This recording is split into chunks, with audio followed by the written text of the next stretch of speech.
Good afternoon, everyone. Hope you're all having a wonderful day. Today's video on the Teacher Greg channel is on easy math card games. One question that I get a lot of from parents and also from fellow teachers, especially new to the field, is how do I do all these games without breaking the bank?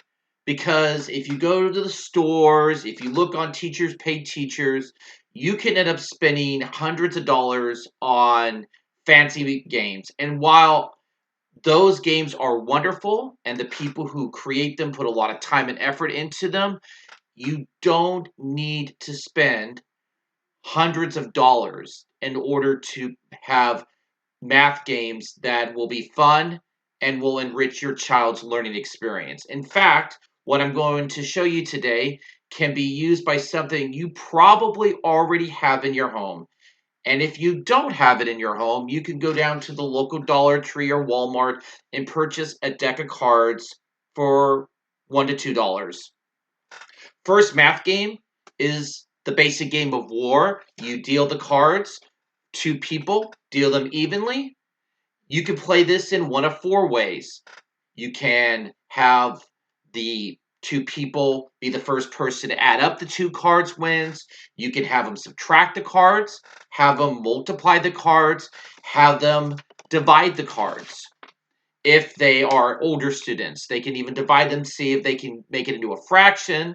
They can try to make it into a decimal if you have middle school students. For early elementary students, you could have addition or subtraction battle.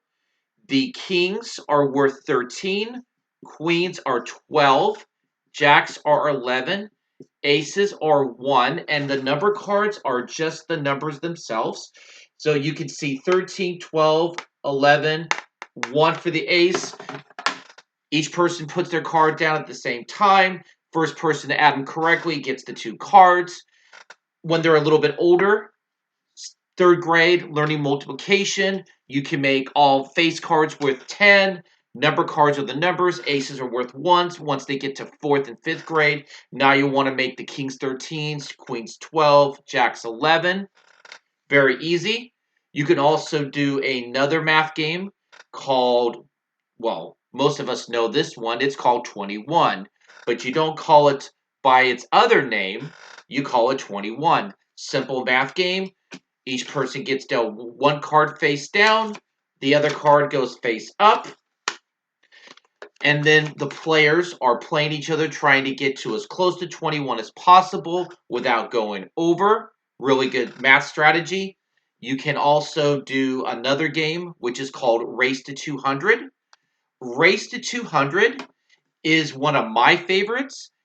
The kings are 13, queens are 12, jacks are 11, aces are 1, and the number cards I mean are just the numbers. You can play it one player, you can play it with two players or more. The way it works, start at 0, take the first card. This is a 12. So 0 plus 12 would then equal 12. I take my second card. This is 10. I add 10 to this. I now have 22. I take another card, add 7, 29.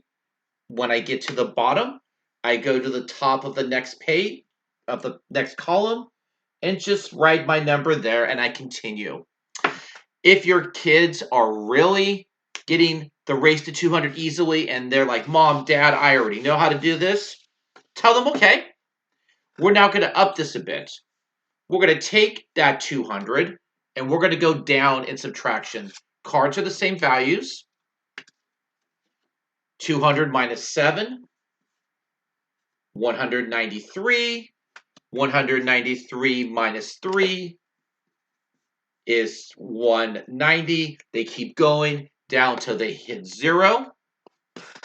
These are a few really easy math games that you can do with a deck of cards. They are interactive. They'll keep your kids interested. Something you can do with the family, and it will not break your bank, because the one thing that I want families to know is that educating your child in a fun and productive manner does not require at all spending a lot of money. It requires mostly the materials that you have already at home for family game nights and other events, and some creativity and a little bit of time. And you can spend just from these games hours of fun with your kids and adapt them to any age from kindergarten all the way up to middle school and high school. Please drop your comments, questions, suggestions in the comments box below. Thank you so much. Hope you're all having a wonderful day, and I will see you around online. Goodbye.